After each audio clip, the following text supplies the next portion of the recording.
Thank you. So show of hands, how many people in the audience have cancer?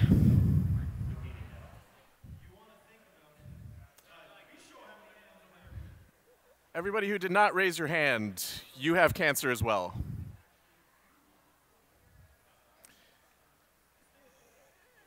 And I'd be willing to bet it's not just a physical cancer. It's a mental cancer, an emotional cancer, a spiritual cancer. What exactly do I mean by this? That's what I'm going to talk about in the next 20 minutes. But first, who am I? My name is Joe Johnson. I am a health coach. I work one-on-one with men with cancer and some women as well. I also am setting up a retreat this summer for 20 men with cancer, as well as creating a physical center where patients can come for several weeks and have a transformative and immersive experience. Now, I'm originally an engineer trained at MIT. I developed adrenal fatigue, staying up way too late in school and after school. That's what got me into paleo a couple years ago. But even after I changed my diet, I started eating right, sleeping right, having the right lifestyle, it still wasn't enough for me to recover my own health. And it was only when I dove down deeper into some of these emotional wounds that I had underneath that I was truly able to recover the health and the energy that I wanted. And I've had a few family members of mine affected by cancer, which is what got me into the field. What I'm really passionate about is how some of these emotional and spiritual and mental wounds that sometimes we carry throughout our entire lives from childhood can lead to the development of disease. And I'm passionate about sharing with people how they can use these different therapies and options to heal themselves. So I'm going to talk a little bit about some of the common myths that exist, not just in the conventional world around cancer, but also in our alternative community as well. And the first one is either you have cancer or you don't. So, yes. Sure. Okay. Sure. In the meanwhile, we're going to talk about how to shrink your boobs. That I can say is something I do not have experience with. I work with a lot of different conditions, but glad I am not on that panel. What's that? Yeah. It's like, well, let me think about this, right? Yeah. Yeah. Uh-huh.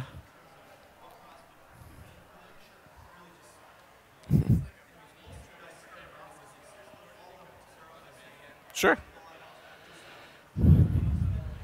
Sure. Okay.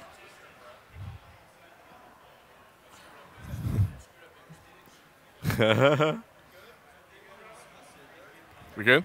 Okay. Sweet. So how much time do I have from here then?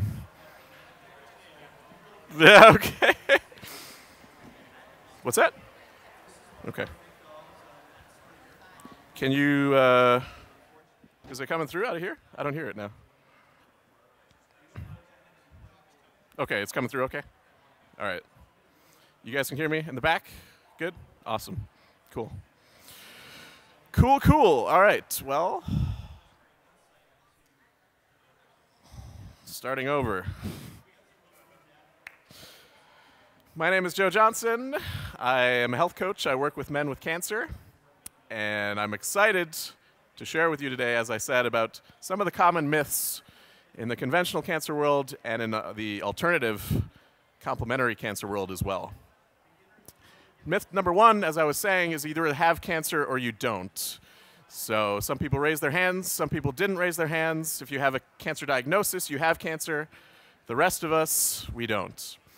This is actually not the case. Cancer cells are popping up in our bodies throughout our entire lifetimes. And how this happens is, you say you have a liver cell, the cell is reproducing, and then the old cell is supposed to die off in a process called apoptosis, programmed cell death. But a lot of times this doesn't happen for some reason, and the old cell sticks around. These cells keep replicating and replicating, and eventually this little tumor mass starts growing, but even if it gets to be 5,000 cells, 10,000 cells, usually if our immune system is healthy, the white blood cells can gobble that up right away. In somebody who develops a cancer diagnosis, the immune system is depressed somehow, and so this cancer is able to take hold, kind of create a little acidic slime layer around the mass, start growing blood vessels which feed it until it gets to be bigger and bigger. It's not even going to show up on a lab test until it's 1 million cells, which is only the size of a pinhead. So really the key to take away here is that it's not the tumor, it's not the cancer cells that we need to be concerned about. It's the internal terrain, it's the immune system, and the internal terrain to determine whether that is hospitable for those little clumps of cancer cells to take hold and proliferate. Now, the second myth, this topic that I'm really passionate about, is that medicine matters more than the mind. And in here with medicine, I include all the great things that we do in this community, the ketogenic diet, if you're familiar with guys like Dr. Colin Champ and Dominic D'Agostino, things like all the cancer-fighting nutrients and supplements and hyperbaric oxygen and all that great stuff. All very necessary, but in our society, and I feel especially in the paleo community as well, we don't talk about some of these deeper underlying issues and just how powerful the infinite power of our minds and our spirits. Now, it's interesting, we talk about the paleo approach. How did our grandparents do things 100 years ago? Well, in the 18th and 19th century, when it came to cancer, doctors were very well aware that the person's emotional life history played a huge role in the development and onset of cancer. This was commonly discussed in all the medical cancer textbooks at the time. What doctors found a lot of the time was that there was some sort of great emotional loss or some sort of hopelessness that occurred in the years prior to the person developing cancer or at some point in their life history. So it's interesting that doctors in the time, kind of made that an important part of their practices. Today with modern research, we're seeing why that exactly is the case. We know that these negative emotions and thoughts have a negative effect on us. We all know that. But through this branch of study, psychoendocrine immunology, say that 5 times fast, it's being researched how our psychology affects the endocrine system and the different hormones that are being produced, how that affects the nervous system, and how that affects the immune system. Cortisol is just one example of one of the hormones that's affected. We know that sustained periods being exposed to excess cortisol in the body suppresses the immune system. Cancer specifically, it's been shown that people who are exposed to anxiety and stress over an extended period of time have lower blood concentrations of natural killer cells, which are important for killing tumors.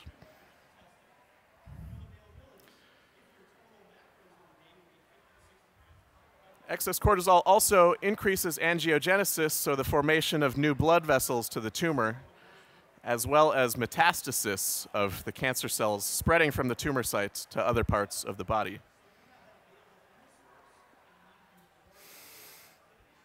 One topic that I find really interesting is, especially in someone who develops cancer, they've got a tumor on the thyroid gland, say, so we need to operate on the thyroid.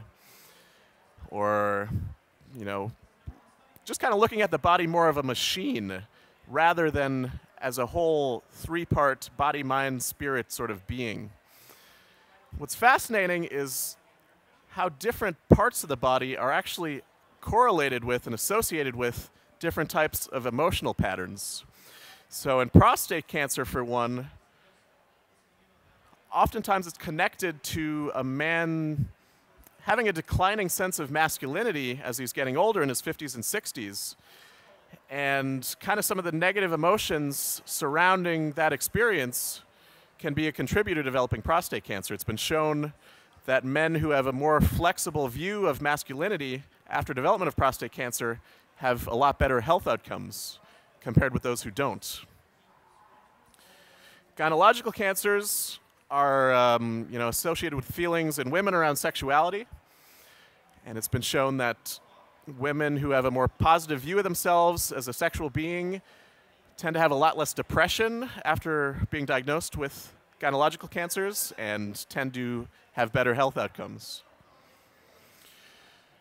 One other interesting case was a woman that I worked with. She didn't have cancer, but she had PCOS, polycystic ovarian syndrome, which is also a disease of the reproductive organs, so kind of associated with sexuality as well, some people believe. And she had gone paleo 2 or 3 years ago. She was eating completely clean. She was taking the right supplements, sleeping well, had a great lifestyle. But she was still frustrated. There was some weight that she was hanging on to, and she hadn't had a period in 3 years at that point.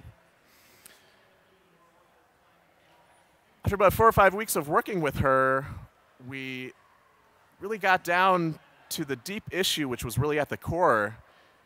And we discovered that she had some shame around her sexuality that she was carrying around since childhood, and it related back to her relationship with her father. This was manifesting in her life as a lot of challenges with relationships with men and also with the PCOS. So when we were able to uncover this issue and make it more conscious, then she was able to go and discuss it with her father and get complete around this issue in her relationship with him. And then something really incredible happened. The next week after she did this, she got her period for the first time in 3 years, which was just incredible and so amazing, and so reaffirmed my belief of how powerful these emotional issues are and our minds are when we use them to heal ourselves. Kind of relates to my next point, as was the case back in the day of Hippocrates.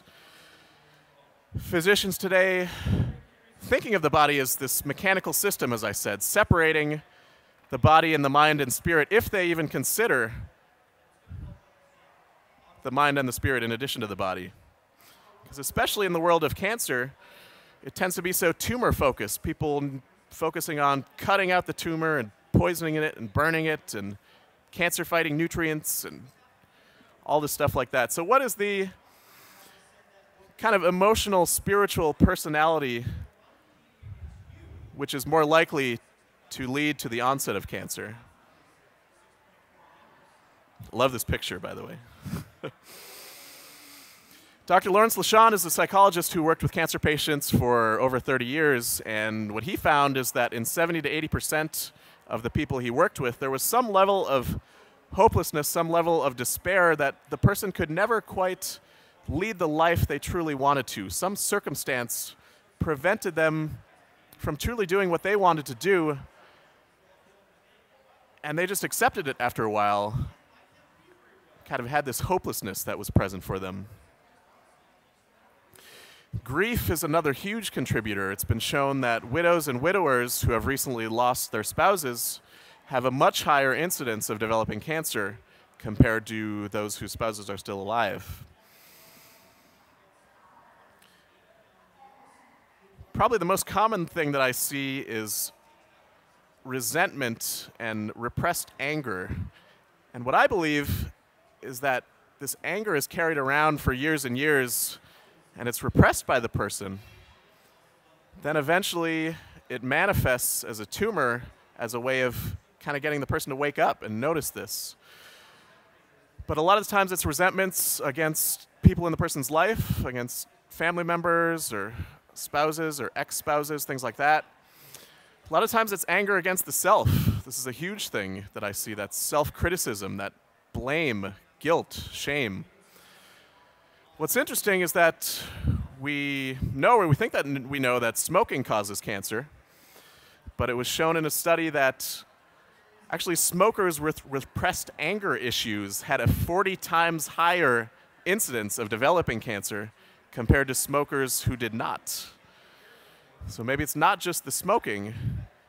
Maybe it's the smoking plus some of these emotional factors. And obviously we all have anger, we all have losses and grief. We all get down some of the times. All these emotions come up for us in our lives. But how I kind of correlate it is that there's supposed to be a process like apoptosis with these negative emotions. So we're supposed to have these emotions for a period of time, and then we're supposed to let them go. Then we're supposed to move on and move through them in a healthy way. But when we don't, if you hang on to that negative emotion, it duplicates and replicates itself, just like that little tumor mass. And it starts growing and growing and becoming a bigger and bigger issue until there's a whole story that gets created up in the mind around it. And then it kind of gets out of control. So holding on to some of these different things for years and years, sometimes over the case of a lifetime, is where the problem can start to come in.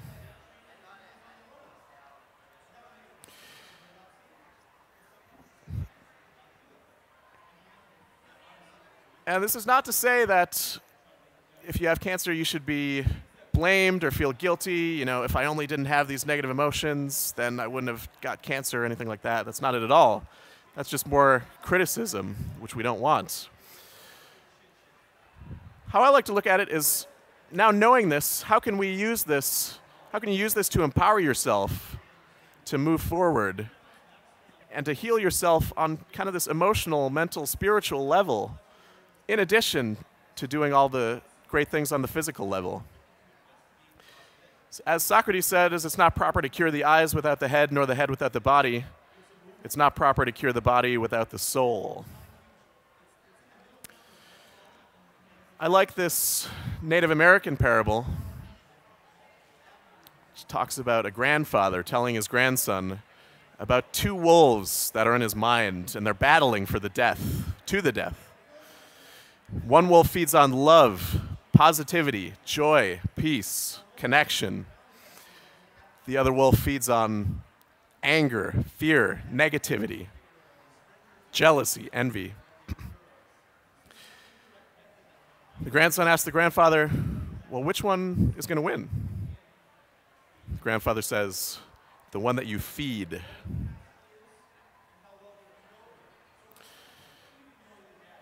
Now, obviously, we know it's good to be feeding that positive side of ourselves. A lot easier said than done. You know, if you have cancer, I'm not going to tell you, think more positively, and that'll make everything better. But it's interesting, what I found in my research is that people with cancer actually only go and seek out counseling for some of these emotional, spiritual issues only about 10% of the time. And I feel like that percentage is much lower for men, which is why I'm so passionate about bringing the support to men, because I think it's so important.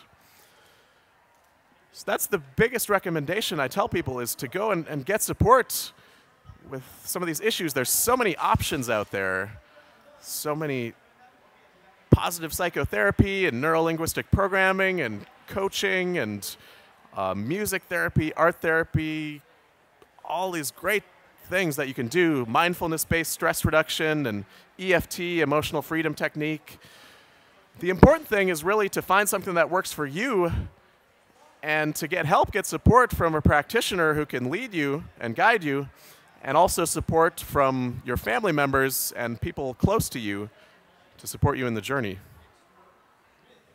This whole field called psycho-oncology is now studying how these psychological approaches can be used in cancer treatment in conjunction with other treatments, or just kind of standing alone. And on a more spiritual level, what I found interesting is that it's been found that prayer, meditation, actually balances the autonomic nervous system and improves heart rate variability. So we're finally starting to see the research of some of the positive benefits that we've known for thousands of years about how beneficial and how important these things are for us.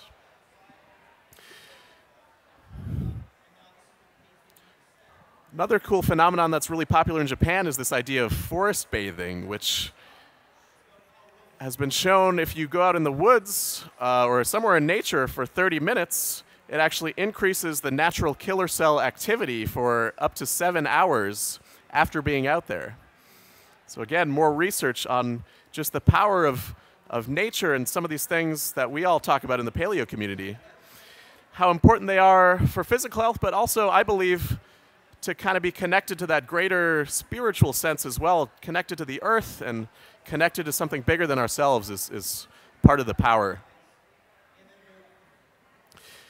I coach my clients a lot on having gratitude because even if you're someone with cancer, there's so much in your life to be grateful for. There's so many blessings that we have, so much we have going for us that daily, as often as possible, making a list and really becoming conscious of all the great things that we have going on in our lives is extremely healing for people. Probably the biggest thing, going back to what I talked about before with the anger and the resentment, is forgiveness. So forgiveness of other people in your life, especially of your parents. I know that's an issue for me. Spouses, ex-spouses, children, and especially forgiveness of yourself. I was working with a woman last week who had been in a toxic relationship for several years, and she kind of felt that that contributed to her cancer.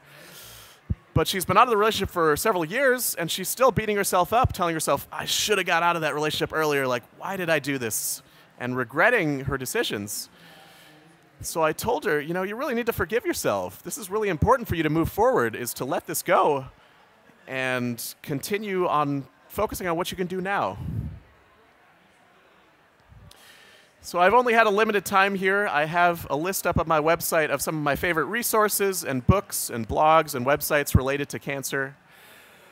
I'll bring this slide right back up in just a minute, but to close, I wanted to share a quote from Dr. Patch Adams, who says, I know we have a world panic about cancer, but the worst cancer is being alive and not enjoying it, not feeling gratitude, not loving, not living.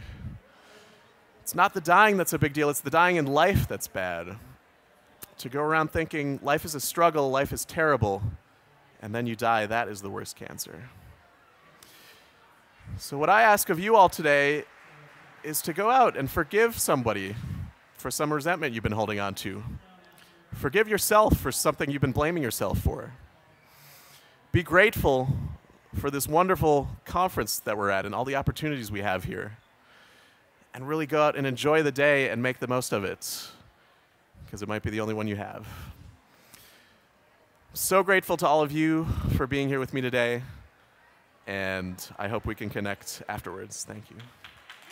We have a few minutes for Q&A. You have a question, you can raise your hand. Questions?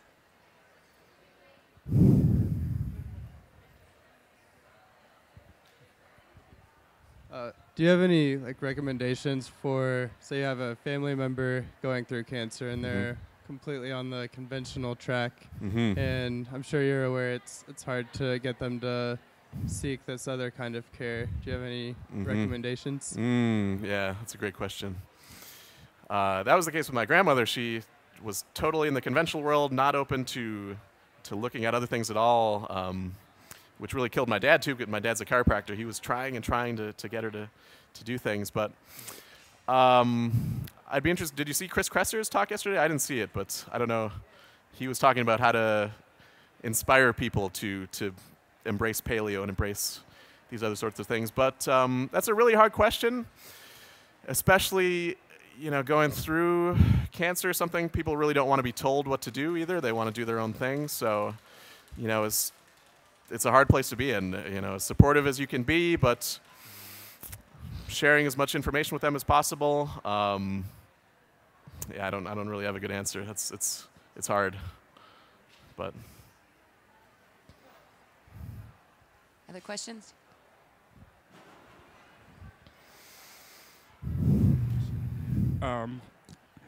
Come from a family that has a lot of cancer. Yeah.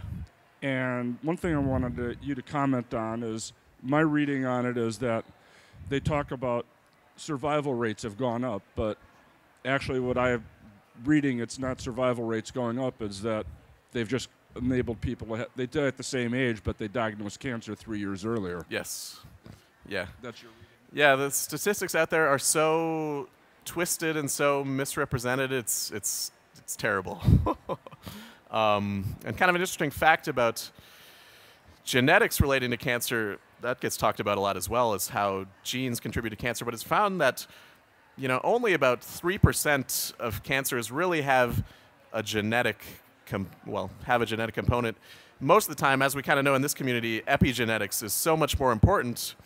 And it's probably not that the parents are passing down the cancer genes to the children, but the lifestyle and the habits and the epigenetic factors that contribute so much. And, you know, from my talk, the emotional patterns, which have been probably going on for generations, and that can be a much bigger contributor. So We have time for one more. Yeah, I'm a chaplain. I work a lot with people who need forgiveness and that sort of stuff. Yeah. And then when you bring this stuff up, people get into the blame the victim thing, like, oh, I caused this. Right. Talk a little about that. Yeah, that's definitely something you got to watch out for. Yeah. Because it can be so easy for the ego to jump on and say, you know, oh, like, why did you do this? Why did you hold this resentments? And why did you have this repressed anger? And you should have moved through your grief faster, and you caused your own cancer. And really, yeah, that's really not the case at all. You know, really, as with any of these things, we're doing the best we can as we go through our lives. And it's really important not to look black with any blame or guilt or anything, but just to move forward and use the information to empower yourself to. Yeah, so thank you for bringing that up. Yeah. Thank you.